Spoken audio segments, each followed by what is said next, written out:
আসসালামু আলাইকুম। Hello everyone, সবাই কেমন আছেন? আশা করি সবাই ভালো আছেন। আজকের ব্লগে আপনাদের সাথে আছি আমি আব্দুল লতিফ।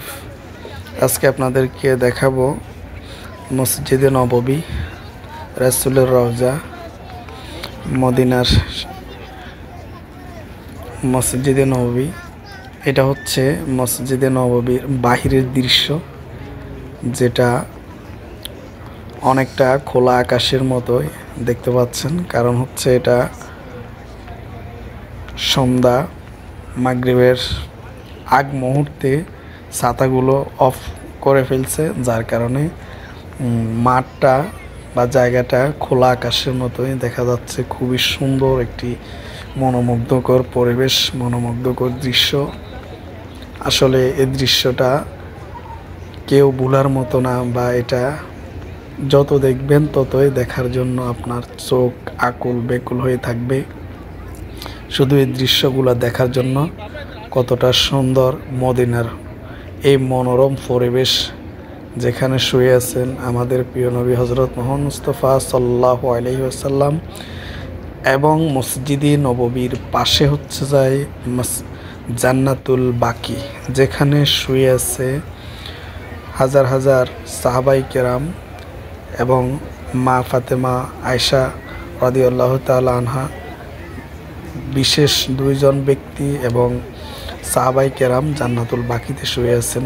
সেই মসজিদ নববী, যেখানে মানুষ নামাজ পড়ে অনেক তৃপ্তি পায়, অনেক ভালো লাগে, মনটা একেবারে ফ্রেশ হয়ে যায়। যে মসজিদে নামাজ পড়লে, যে মসজিদের আবহাওয়াটা, পরিবেশের দৃশ্যটা দেখলে মানুষের শরীর শীতল হয়ে যায়।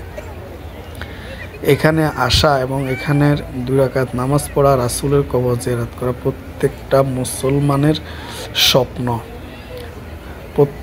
প্রতিটা মুসলমান চায় অন্তত রাসূলের রওজা মদিনায় যে রাসূলের কবর জিয়ারত করা। এই দৃশ্যটা আসলে খুবই সুন্দর।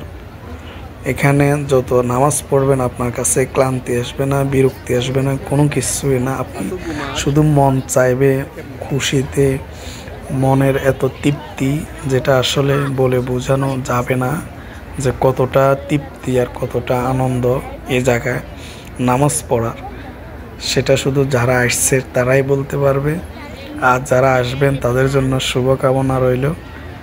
আল্লাহ রাসূলের রওজা, এই মসজিদে নববী কত সুন্দর। পৃথিবীর সকল দেশের সকল সৌন্দর্যের ঊর্ধ্বে আমাদের নবীর রওজার আশপাশ এরিয়াটা খুবই সুন্দর, খুবই মনোমুগ্ধকর পরিবেশ।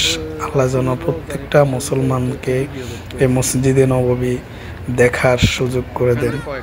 আমরা সবাই আমিন বলি।